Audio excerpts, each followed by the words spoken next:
My name is Odette Mascarenhas and I am a food columnist. I write a lot of books on food, and basically the topic where Goa food is concerned has been very close to my heart.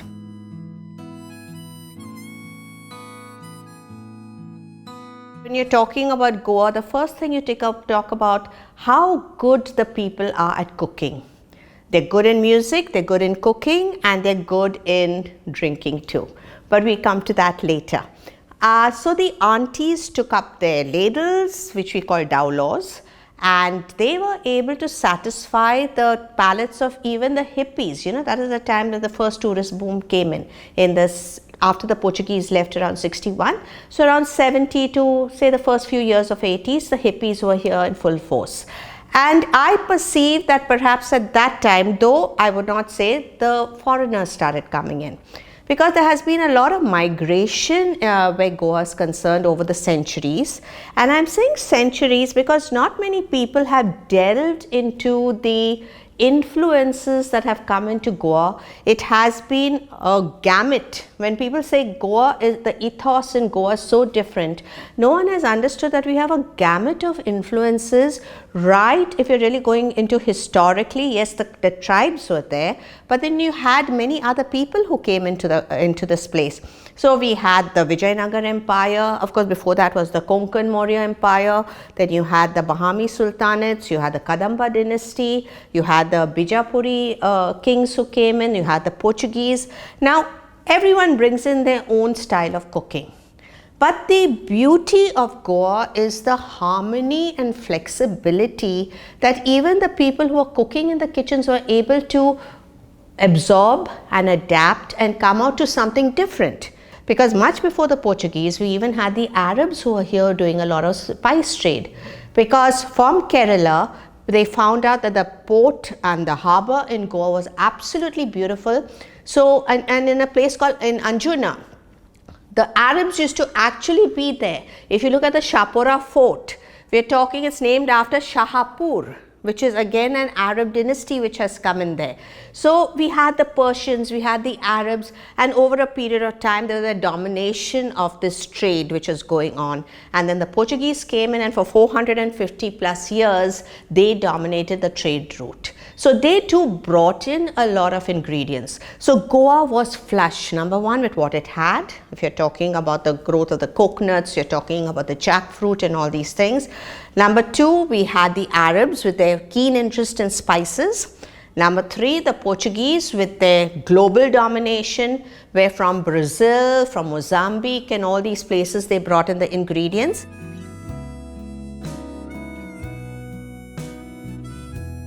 It is said that there were families of the GAUD SARASWAT Brahmins who were invited by sage Pashuram to Goa. Now, why were they invited to Goa? Number one, Goa abounds with rivers and seas. You're talking about the number of fish. In fact, when I wrote this book, I could actually count 200 plus varieties. There were many, many more. I was not able to document all that. But anyway, they were invited here. What was the reason for the invitation? Apparently, the mythical river, Saraswat River, ran dry. And that community was given the permission to eat fish. They were fish-eating Brahmins.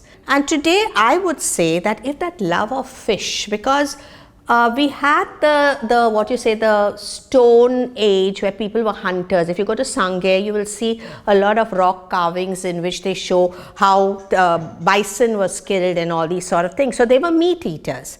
I would say that the love of fish has slowly come in from this community of what we call the GAUD SARASWAT Brahmins. That would be, in my opinion, one type of cuisine which is available in Goa. That is the GAUD SARASWAT Brahmin cuisine. Now, the second part of it, if you ask me, what exactly do they love fish. Secondly, they have preparations which I would perceive over the centuries that has remained steadfast, because even when the Portuguese came in, and many of them because of religious issues left and went to different parts of the Konkan because of the religious edicts which came in, they stayed true to their cuisine. They did not leave. And even today, if you go to a family, they will turn around and say, oh, if I marry into that house, I have to forget whatever I have learnt in my mother's house, and I have to learn what the matriarch of that family or the elder sister-in-law cooks. So their recipes have remained constant. Now they themselves have used a lot of things of the soil, coconut, which is predominant in most of the preparations, lime, tamarind, kokum. Now these are all the things which were grown here. There is also another story behind this, is that when the Portuguese came in, they made up their minds that they would not touch a lot of the produce which came in from them. So if you see a lot of their recipes, right from the fish and the things that are being used, their souring agents basically being kokum and all, which is grown locally, they have retained the local touch over the centuries.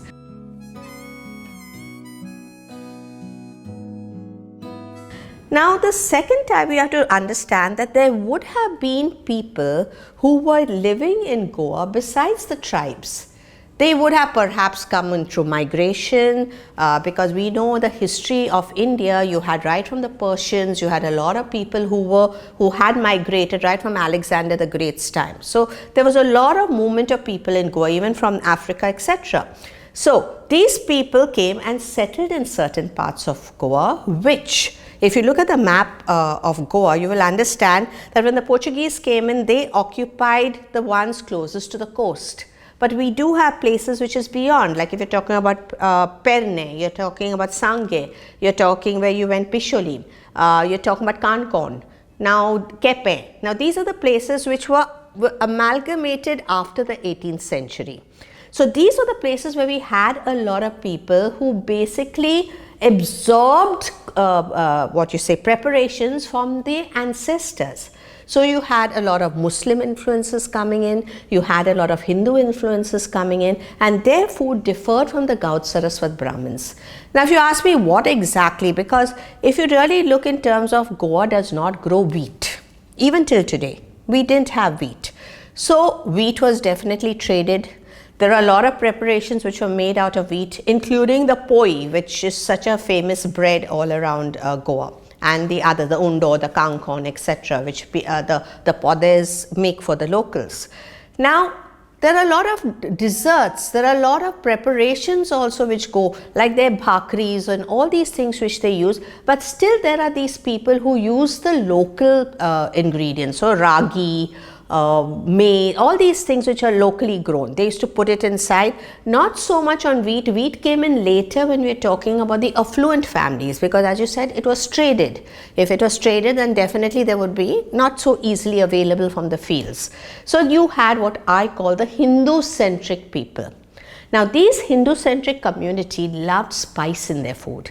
Black pepper was very much a predominant, because remember that time the Portuguese had not brought in the chili. There could have been the chili. This is a matter for debate again. Did the Arabs bring it? But we did not have that much of variety as what we see today. So we talk about the Hindu-centric people who use a lot of black pepper in their food, all the other spices which were there, because the moistness of our monsoons and the grounds and all, like you see if you go in Goa, we got beautiful spice gardens. So these things perhaps were already growing, which people used in their food. So they had heavy, pungent, and plus the Muslims, if you really look in terms of their food, is always aromatic. So you're talking about cinnamon, cardamom, black pepper, all these things which were always used in their preparations.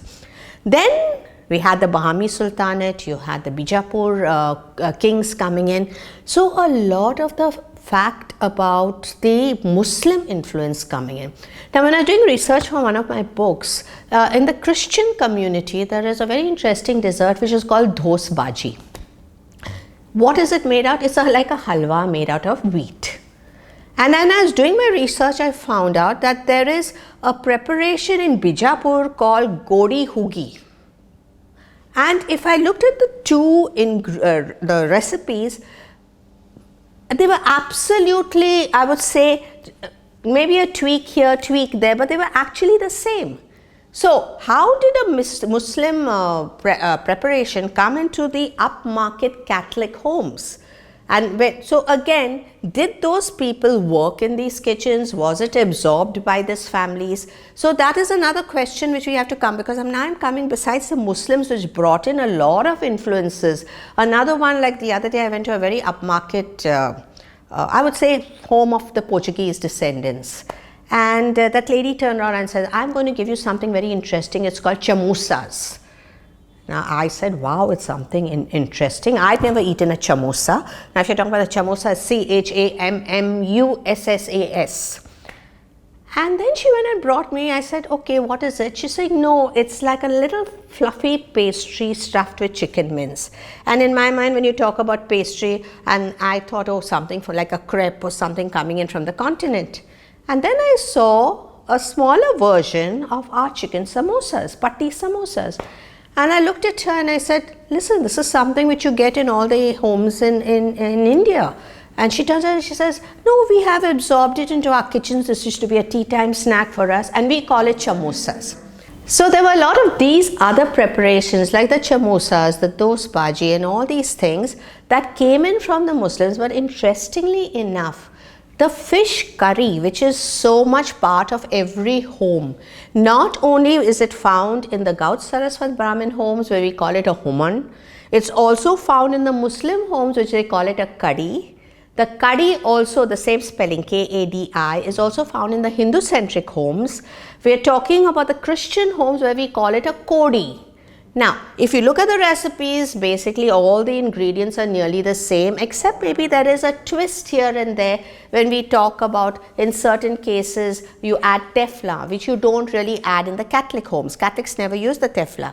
The tefla is normally found in the GAUD SARASWAT Brahmin homes and the Hindu-centric homes. So there was marginal differentiation on one common curry which comes onto the table.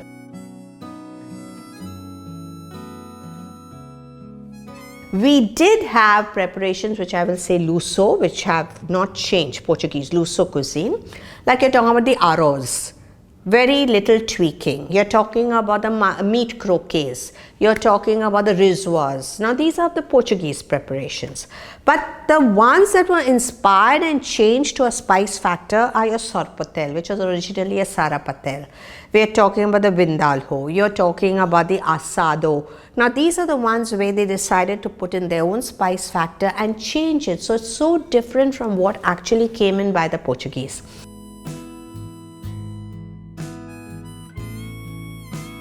I'm coming to the last category, which is basically I call Christian-GOAN. Now why do I call that? The fish curry. It didn't come with the Muslims, it didn't come with the Portuguese, it didn't come with any. It was basically originally a preparation maybe brought in by the GAUD SARASWAT Brahmins and basically become the fish curry. Or if you have seen a sanna which is like a rice cake. Now the sanna which goes beautifully with the vindaloo, it goes beautifully maybe with more spoke dishes. That could have been a rice bhakri which was being made, and that time they used to use urad dal, for fluffing. They decided to use toddy vinegar, and they basically created for the fermentation, and they created the thing. So originally what was their heritage? They basically borrowed ideas, borrowed ingredients and created their own thing which we call Christian-GOAN. So you have preparations like samarachi kodi, which is made when someone gets married, they have to feed the poor. So they prepare this dish. Then there's another dish called vaughan, which is made out of black jaggery. Now that is a dessert. Now that is very, very close to the mangane, which is done in a Hindu home. Only thing here they use white jaggery and they basically use sago inside, and here they just do it with black jaggery. So that is white jaggery, this is black jaggery, and they serve it, so it's thicker. So there were a lot of influences taken from the local, and they have created a new thing which we call Christian-GOAN.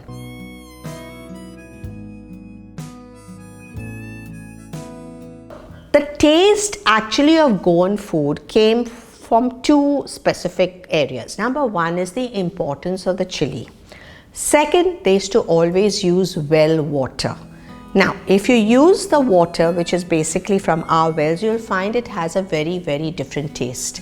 So that actually is to go. And the third part of it, which is very important, it's one of the only cuisines, I'm saying one of the only because there's still more research to be done on that, where the coconut is ground depending on the dish.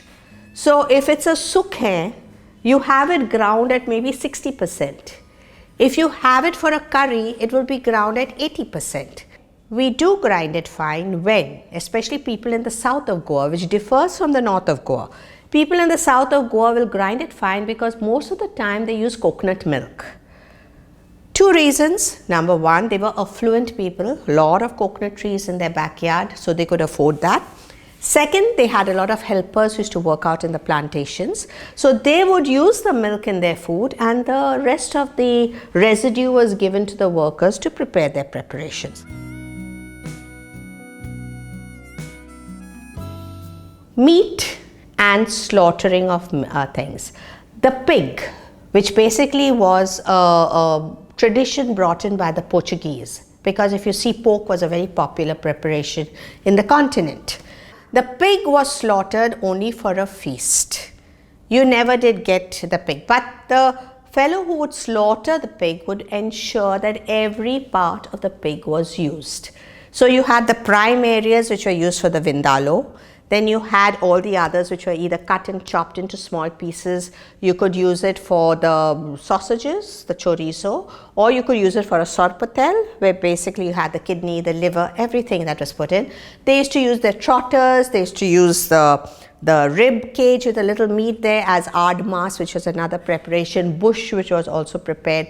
So every part of the pig was basically utilized, and in fact, if I'm not given to understand that even their tails were used to make shaving brushes. But cleanliness and maintenance of that area was very clearly indoctrinated in every place. Any leftovers which were coming from the house, there used to be a community sharing of the leftovers. If it was good, it would be distributed among the other families. If it was not too good, basically it would be used, as the word is dawn, as food for the pigs. So it used to be given to the person who used to rear the pigs, and that is how that food was got rid of. So there was nothing thrown about the place. Everything was very systematically organized. So that is one thing about the meat. They used to eat mutton once upon a time, but today you will not see mutton in Goa.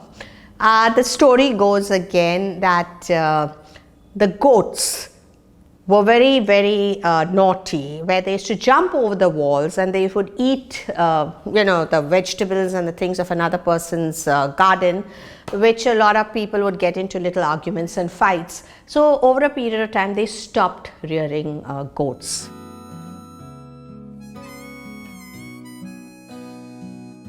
Now there's another story, very interesting story about the CHRISTIAN-GOAN, which we call in the Catholics' homes.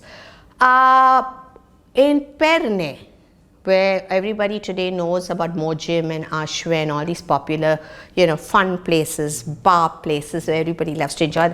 But you'd be surprised, the origin of this dish, CHRISTIAN-GOAN, originated there.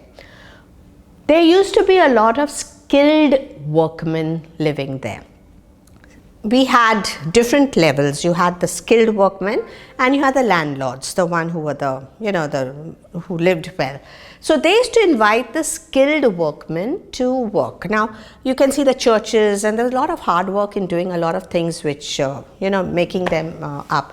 These were the Goans who basically contributed a lot to the development of this place. If you're looking at this furniture, you're looking in terms of the four-poster beds. You're looking in terms, if you look at these old houses, you see the trellis, the wooden trellises. The guys used to come from this place in Perne. They used to come to these big houses and they used to work. Now, they wanted to eat their spicy curry. A lot of story attached to this CHRISTIAN-GOAN is shark. The word shark is like a preparation, correct? And these guys used to hunt wild fowl. They used to hunt wild game. So they used to take these goatee pieces and they used to put it in this preparation. And over a period, the word became CHRISTIAN-GOAN. Now, they used to work in these houses of the landed Portuguese gentry. And how they used to cut the wood was very interesting. They used to dig a deep pit under about maybe 2.5 feet down, where a guy used to lie down underneath, and then the log of wood was kept on top of him. Of course, he was underneath, and there was another guy on top. And with a huge saw, one guy would push the saw up and the other fellow would push it down, and that way they would saw the wood to make all these furniture. But they needed that gravy. So the ladies of the house learned how to prepare this dish, because without that they were not happy. They believed, the skilled workmen, that when they ate that dish, because of the heat of that dish, the spice, the sweat used to ooze from their pores and give them a very cooling effect when they slept in the afternoons. So that is why they needed that, basically to cool themselves. There was no air conditioning, nothing. So it started being made in Catholic homes, Christian homes.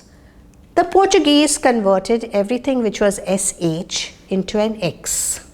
So the CHRISTIAN-GOAN became a CHACUTI. And today you see in most restaurants, they use the word CHACUTI, not realizing the original part of it. Same thing when I spoke about the VINDALOO. I get so upset when people say Vindaloo, Vindaloo. It is not Vindaloo. And when we say Vindaloo, people in Bangladesh who are in London are using aloo in it also, which is terrible. Because again, we've not seen the origin of the dish. The origin of the dish was originally, it came in with the Portuguese. They used to take pieces of meat. They used to put it in apple cider or sour wine for their long journeys on the ship, with a little bay leaf and their spices. And they used to call it Vin-il-ho. Vin, V-I-N is wine, A-I-L is garlic, H-O, stylo. Now when they brought this preparation here, the locals could not stomach a bland preparation. So they added their own spice and they made it Vindaloo.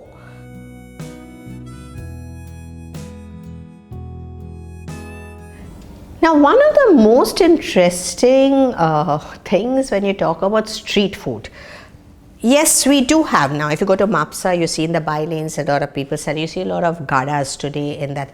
But the most important preparation which has been borrowed from kitchens is the Ross omelette.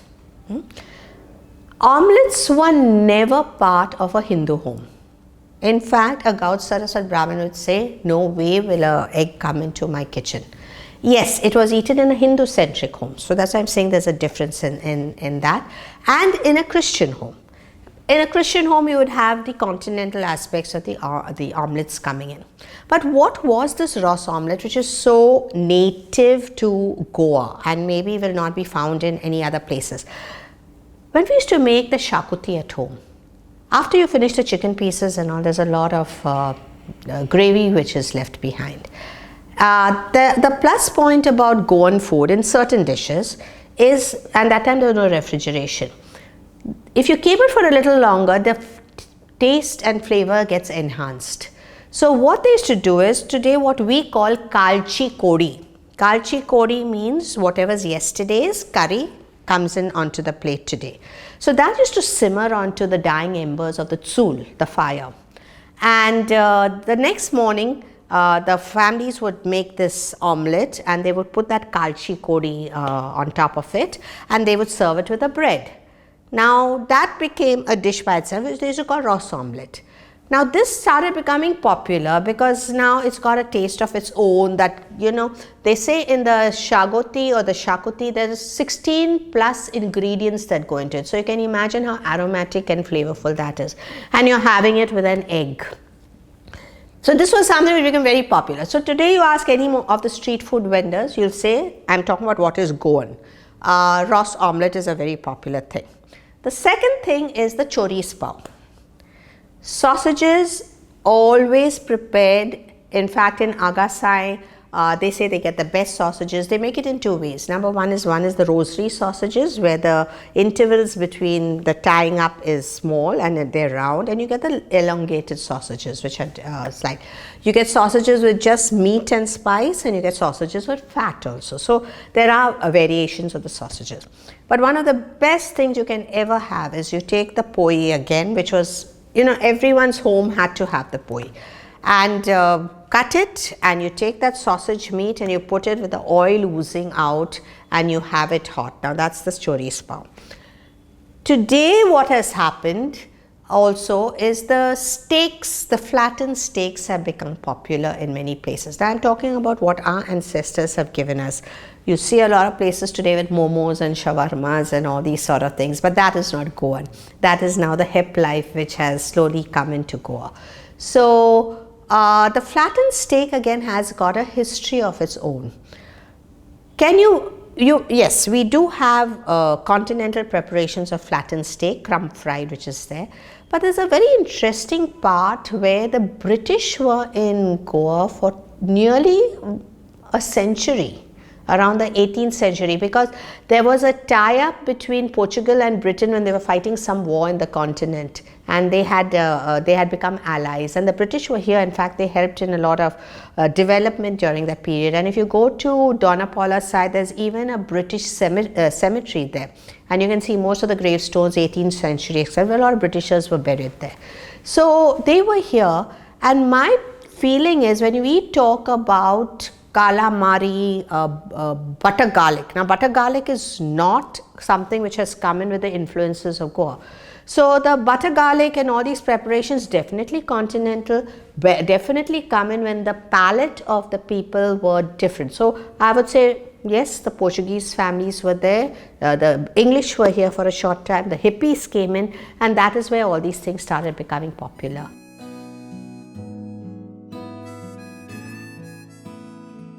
Right from the 16th century, like I said, I told you in the beginning that the Portuguese were basically in Bades, Fuitiswadi, which is part of Old Goa, and Salsette.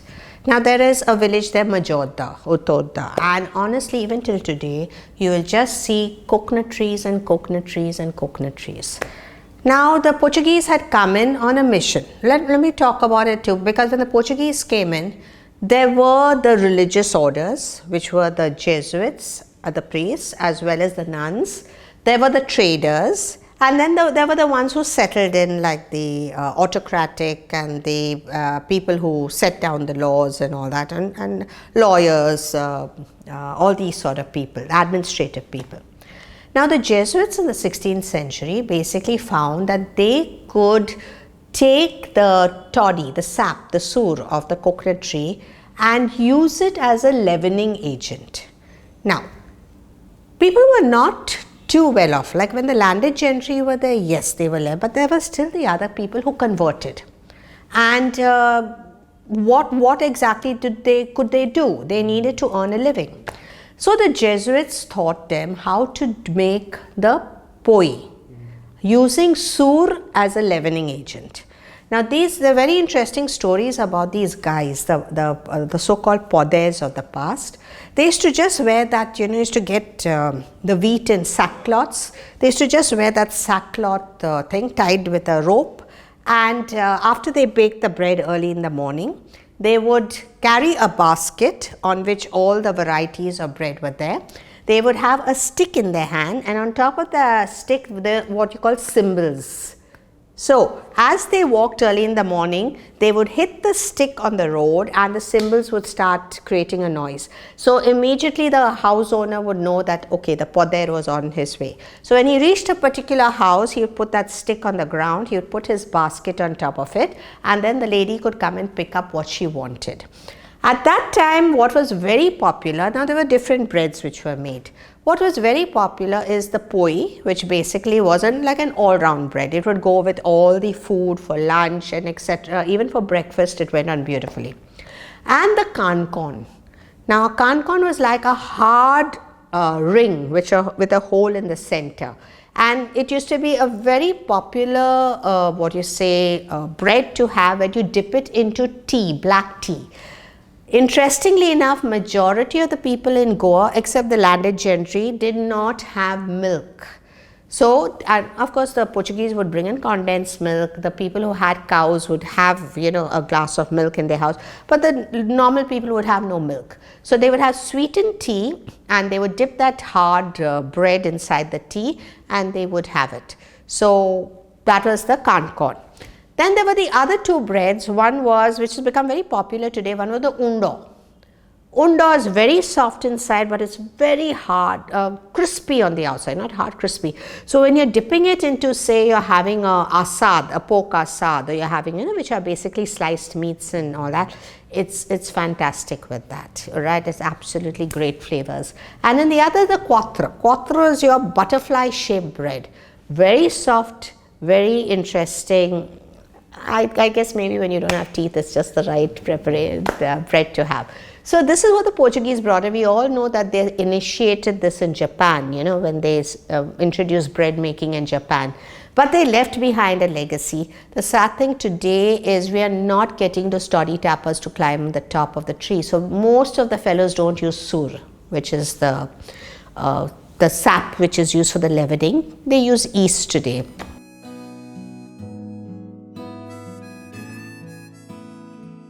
FENI itself was an industry which the Portuguese, I would say, use the word dabbled in. That's why today even it's so, what you say, heritage, that it's got the GI index. It's part of our culture. Now the coconut tree basically, I would say it's the main reason why from our food to our sur to our FENI, all these things is provided by the coconut tree. They used to climb up, they used to collect the sap. It used to go through that huge fermentation process, and that is how we got the palm FENI. The other FENI that we have, and it really hits you the moment you have because the smell is so strong, is your cashew FENI. So here's another story about the cashew tree. The Portuguese never knew the value of the cashew tree. They brought in the cashew tree to stop deforestation of the slopes. So it was planted on these hills. Like I said, our terrain, we have hills. Today you can't see everything, it's just flattened out. But we used to have a lot of hills, we used to have, and then the rivers, and we had everything in Goa. So they had these cashew trees, and one wise, I would say, laborer saw this nut which had fallen to the ground. And he basically took his gamela with sand, because he may be building something. This is a story again. And he roasted that nut in the sand. And what he got out of it was so tasty that he knew there was a value for the nut. But nobody thought at that point of time the cashew apples just used to fall down and they used to start rotting. Till some wise person, I wouldn't know when that happened, but one person decided that the cashew apple itself, after distillation, gave you that. And a lot of people today still use the cashew FENI rather than having the coconut FENI, though you have, that is a different flavor, this is a stronger flavor. And they decided on that distillation method where you have it burning and it's first distillation, second distillation, and then basically this is how that FENI. Fen in Portuguese means froth, F-E-N-N, and hence maybe the name FENI came into play. As I mentioned before, that tinto, which was always part of every village, would have that bar. It was like a meeting place. It was where people would read the newspaper. That around the 18th century, they had these different newspapers coming in, or they would discuss and the gozales, etc. One of the most easily available drink would be your FENI. And yes, unfortunately at times people do portray the Goan as totally drunk, which I don't think was the case. It's just, I think, movies and all that has exaggerated the issue. I would say that majority, I'm not saying that we're totally without those stray cases. Majority of the people knew how to, hold their liquor sensibly.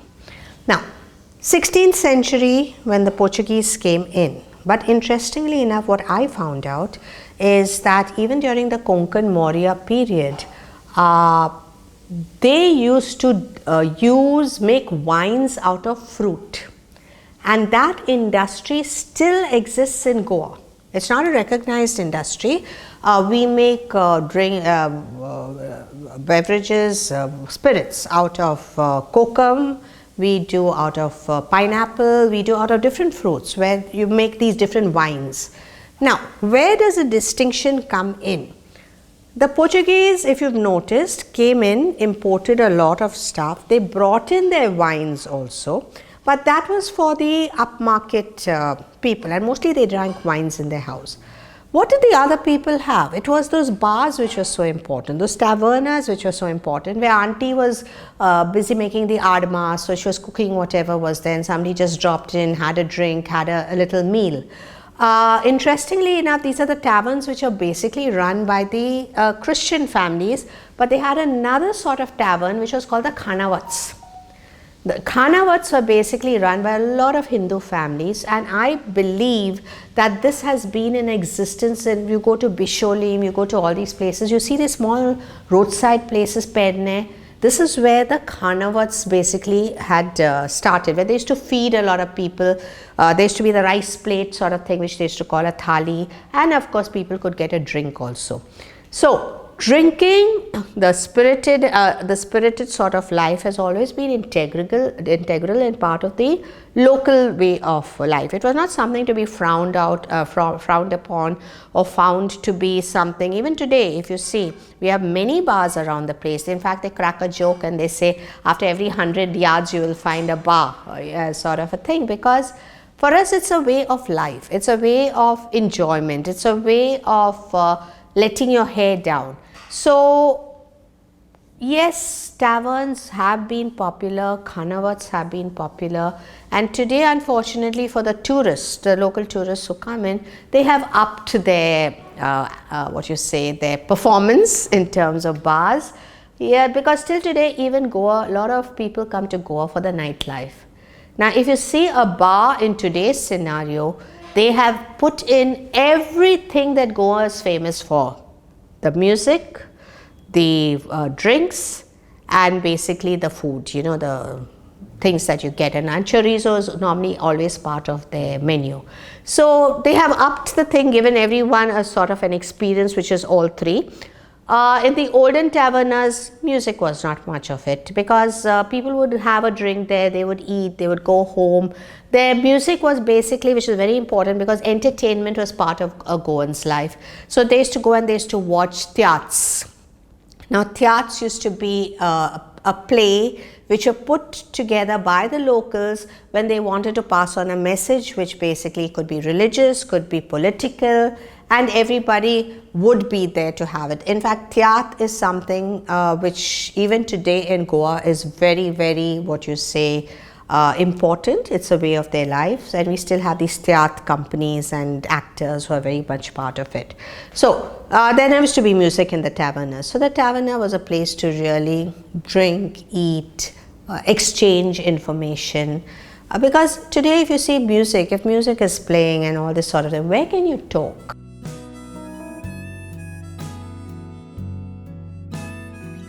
As we all know, the Portuguese brought in the advent of Christianity into Goa, and they were also the type of people who, you know, spread the cheer. So let's talk about Christmas in Goa. Again, it's a very family affair. In the past, the whole family would sit together and sweets would be prepared.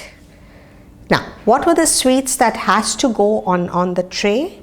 You would have mazipan, you would have kalkals, you would have nyoris. Yes, you could have dodol, which is like a black halwa.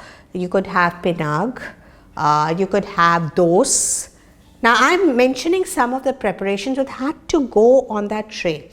And everyone during this week would exchange sweets from one house to the other. Every house would have that star out, you know, to signify that we are celebrating the birth of Christ. There used to be, unfortunately this year we can't do anything, but there used to be a dance. 24th evening, people would go for midnight mass. Immediately after midnight mass, dancing till 4 o'clock in the morning. And then immediately after that, if people wanted to go to church 25th morning, they would do that. So these are the two things, sweets, music, enjoyment, and yet spiritual bonding between people.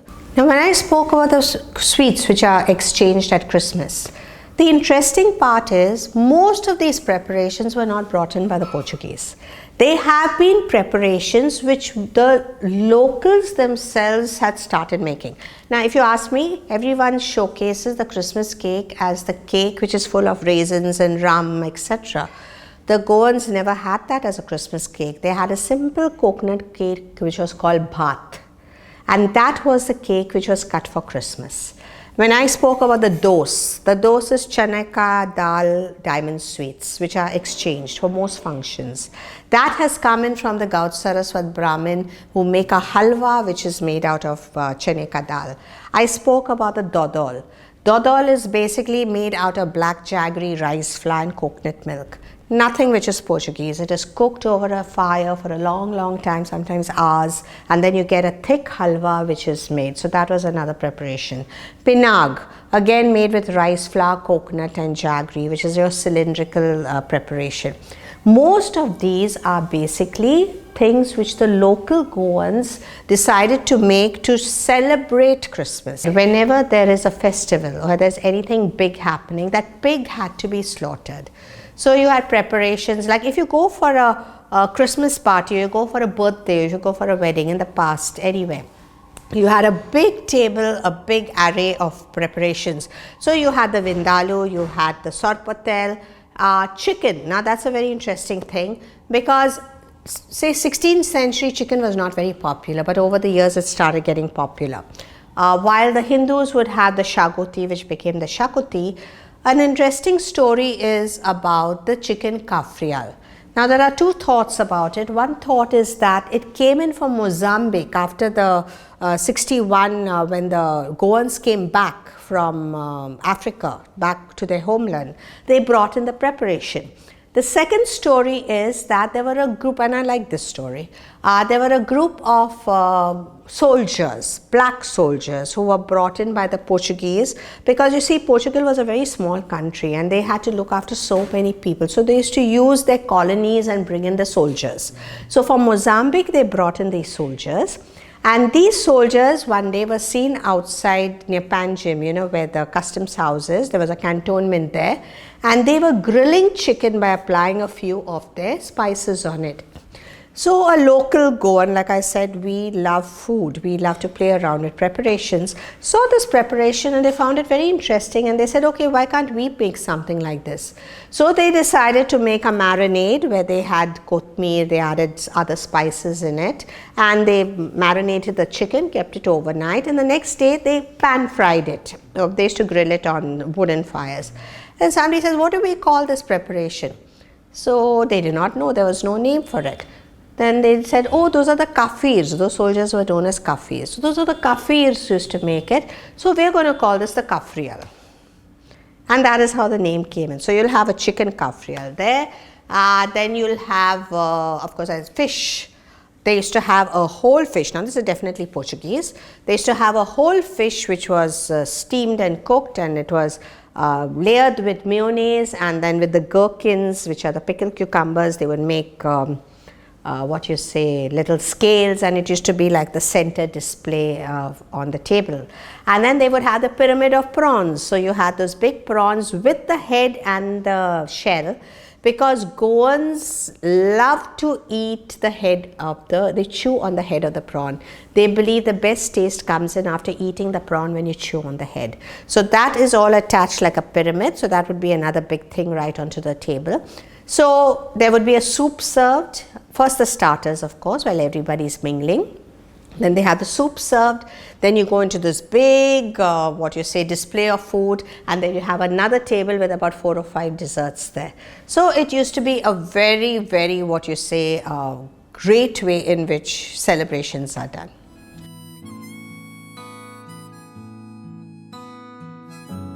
There were always a common aspect in terms of the ingredients, and yet there was that differentiation between community to community. And that is why I would say perhaps that Goan cuisine is not so simple to prepare. It's got a lot of complexities. Today, if I'm trying to get the nuances of what is made in a Hindu home and vis-a-vis what is made in a Christian home, For that, I would find a lot of differences. Number one, with the texture. Number one, with the like tefla being used here, no tefla being used here, in terms of the chilies which are being used, because here in the Christian home you use a lot of this shepreachi misang, you use a lot of the butam, and you use a lot of aldona mishrang. These are the ones that are used in the Catholic homes, which might not be used in the Hindu homes. So there has been a differentiation between what is cooked in this kitchen and that kitchen. Let me put it very clearly. Goans are not lazy. They know how to enjoy their lives. They are people who basically are happy. You know, I've spoken about they need their drink, they need their food, they need their music, they need the communal spirit between them. They are very happy with each other, they are very happy within themselves. Religion plays a very important part also, so whether it's the church or whether it's the temple, whether festivals are to be celebrated. In fact, in Goa, right from the Shigmore to the carnival, they overlap each other. Holi, they're all in the month of February. In August, you have Our Lady of Assumption feast, you have 3 feasts, Hindu feasts, one after another. So, and then you have Ganesh, you have Diwali, you have Christmas coming in. It's packed with so many things happening. And here what happens is we all appreciate and enjoy each other. I don't think you've ever heard about any lack of harmony in Goa when it comes to issues which maybe affect so many other places. So, when you're talking about this label Susekad, the question is, even today, doctors will advocate that 45-minute nap in the afternoon. They will turn around and say, okay, you need that rest to, you know, sort of rejuvenate the body. Now, was it a way in which, because when I was doing a research for my new book, I've asked this question and they said, yes, it's been existing in many other places. Like if you go to very hot places like Nasik and all, people do take that afternoon break. This was one of the reasons given to me. And I turned around and said, yes, Goa is very hot if you look at it in the afternoon. I don't think anybody wanders on the beaches in the afternoon. They're mostly in there. What does a really person do is rejuvenate himself. Or like I gave you that example of the skilled workers. They would work even in the fields. They would work in the morning. They needed that break in the afternoon to rejuvenate. And 4 o'clock before they left till 5:30, they would basically go back. Now this continued. One thing about the Portuguese are very smart. They knew how to adapt to the customs of the people. Yes, they also have siesta in Portugal. Let me not get that wrong.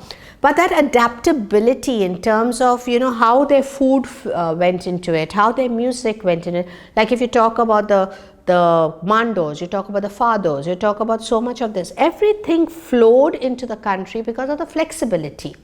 Now, in the days gone by, you had the landed gentry who had huge houses, you had people working for them, you had the skilled labor who was basically working for the landed gentry, you had doctors, you had lawyers, you had all these sort of people. Now let us suppose a doctor. If I am a doctor and say my patient is that skilled labor who wants his sleep from say 2 o'clock in the afternoon to 4 o'clock in the afternoon, why should I stay awake? I'm going to close shop.